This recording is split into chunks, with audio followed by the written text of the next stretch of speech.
Once upon a time, in a little village nestled between gentle green foothills and snow-capped mountains, there lived a young girl named Sarah. Every morning, Sarah helped her mother, a talented seamstress named Sophia, by gathering bundles of fluffy cotton that her mother would then spin into silky threads and weave into beautiful fabrics. Sarah loved wandering through the countryside looking for the softest, fullest cotton puffs to bring home. The work kept her active and gave her time to daydream. Sarah would pretend the clouds were cotton floating through the crisp blue sky or imagine the rabbit fur she passed looked as soft as cotton. One sunny morning, Sarah set out with her favorite wicker basket in hand, humming a cheerful tune as she went. She passed the edge of town and continued down a winding dirt path that led to the countryside.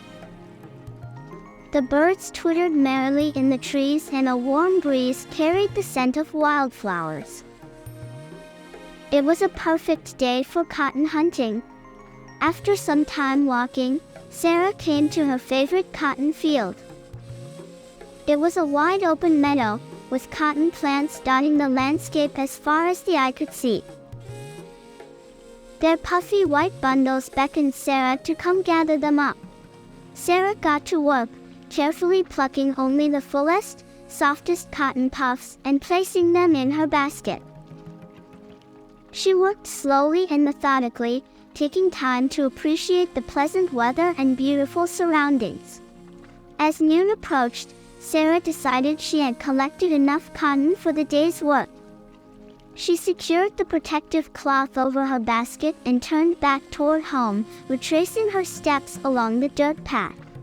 All of a sudden, Sarah heard a strange sound in the distance. It was barely audible at first, a sweet, lilting melody that seemed to float on the breeze. It sounded like nothing Sarah had ever heard before. The mysterious tune tugged at her heartstrings, stirring a sense of curiosity within her. Sarah paused and stood very still, straining to identify where the music was coming from. As she focused her listening, the song grew a bit louder and clearer. Sarah determined it must be coming from somewhere off of the dirt path, somewhere in the countryside meadows. Unable to resist, Sarah left the dirt path and pushed into the meadow, following the enchanting music. She climbed over a fence and ducked under trees, mesmerized by the song that seemed to call to her. After wandering further into the meadow than she had ever ventured before, Sarah spotted something gleaming in the distance. It was a small lake, its waters sparkling brilliantly in the afternoon sun. Sarah drew nearer and realized this must be where the music was coming from. Then, to Sarah's amazement, a beautiful woman slowly emerged from the center of the lake. She had long, flowing hair that fanned out behind her on the water's surface. Her gown shimmered in rainbow hues like oil on water.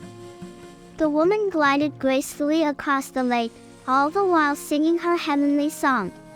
Sarah stood transfixed, unable to look away from the magical sight before her. Just then, the basket slipped from Sarah's hand, sending a puff of cotton tumbling toward the lake. Sarah lunged to catch it but missed. She watched helplessly as the cotton disappeared into the water with a plop.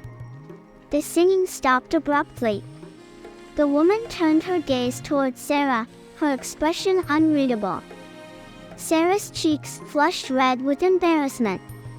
"I'm so sorry," Sarah called. "Please, I didn't mean to." Her voice trailed off. To Sarah's surprise, the woman smiled warmly. She drifted closer to the shore. "Do not worry, child," she spoke in a voice as melodic as her song. "I am the lady of the lake. I mean you no harm." Sarah sighed in relief. The lady continued, "As an apology for disrupting my song, I wish to show you the wonders that lie beneath these waters." Sarah's eyes grew wide. She thought of home, but curiosity rooted her to the spot. She nodded shyly to the lady, who rewarded Sarah with a smile that lit up her face. The lady extended a slender hand toward Sarah. Sarah removed her shoes and waded into the lake to meet her. As their hands touched, Sarah marveled at how solid and real the lady felt. Together, they plunged into the depths. Sarah held her breath, but strangely did not feel any need for air. It was as if the water itself filled her lungs. She looked at the lady, who smiled encouragingly. As Sarah's eyes adjusted to the underwater world, she saw they were surrounded by all manner of fantastic creatures. Colorful fish of impossible shapes and sizes swam around them. Tiny seahorses darted by, playing hide and seek in the swaying seagrass. Jellyfish pulsed and billowed like living curtains of light. Deeper they dove, into forests of coral that branched and twisted in vibrant hues. Sarah reached out a hand to gently touch the coral. It was smooth and surprisingly warm under her fingertips. Schools of fish shot through the coral, weaving seamlessly as one being. Sarah looked up to see sunlight filtering down and scattering into shimmering beams through the water. She floated dreamily, letting the gentle current carry her along. Before long, the lady led Sarah through a small opening in an artificial wall made of piled stones. Sarah found they had arrived at an underwater castle with turrets of seashells and gates of coral. Inside, Sarah marveled at the rainbow hues reflecting off every surface. The lady guided Sarah to the throne room, where an elegant queen sat atop a glittering abalone shell. Her kind eyes and warm smile put Sarah immediately at ease. The lady recounted to the queen how Sarah had fallen into the lake. The queen nodded gravely. "You must repay the lady for the disruption," decreed the queen.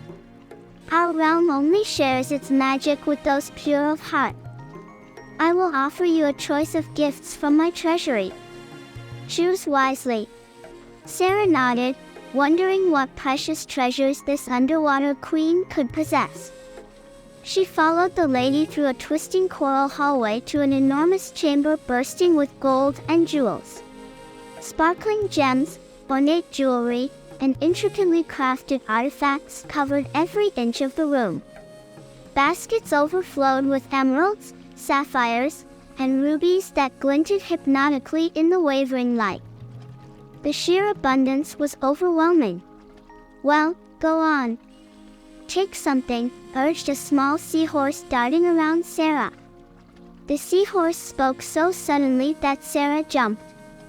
She had not realized the creatures could talk. "The gold. Take the gold," the seahorse cried excitedly. "You'll be the richest girl in the world." Sarah looked at the great mounds of gold coins, each glittering temptingly. She imagined returning home with such wealth, yet a small voice inside gave her pause. "Choose from the heart, dear girl," came a warm voice. Sarah turned to see a graceful manta ray with kind, knowing eyes. Selfless choices are the only real treasures. At these words, Sarah knew what to do. "I am grateful for this chance," she told the queen, "but I do not need your gold or jewels. If you please, I only wish to have my cotton returned, for it is my livelihood."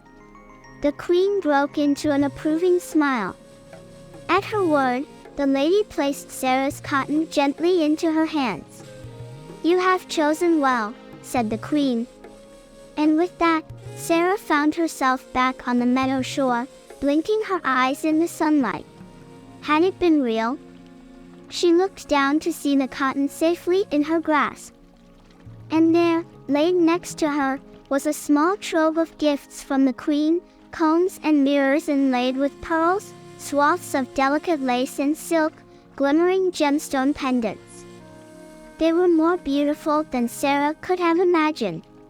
Yet it was the cotton, light and soft in Sarah's hands, that she treasured most dearly.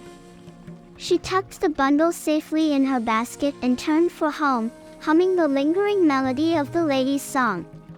In her dreams, she would return many times to that special, hidden place below the lake. But for now, her heart was full with the simple gifts of nature she saw all around her. Sarah skipped lightly along the dirt path for home, knowing she had found true treasure.